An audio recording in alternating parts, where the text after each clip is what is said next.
Pakar turun tangan. Pusaran air misterius muncul di Laut Komodo. Viral di media sosial memperlihatkan arus laut berputar-putar di kawasan perairan Taman Nasional Komodo Rabu, 14 Januari 2025, oleh nelayan yang kebetulan melintas di lokasi kejadian.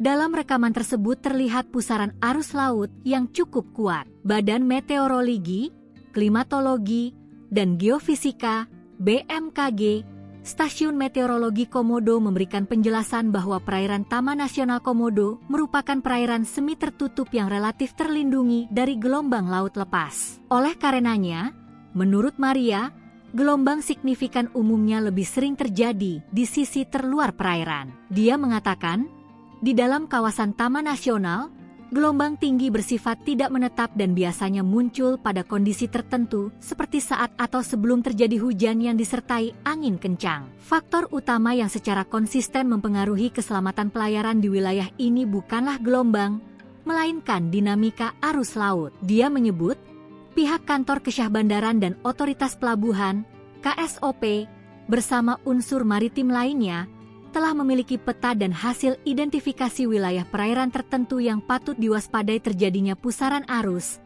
khususnya lokasi-lokasi dengan karakteristik arus kuat, pertemuan arus, dan potensi pusaran. Lebih lanjut, dia mengatakan, fenomena WIRPIOL di perairan TN Komodo tidak terjadi sepanjang hari.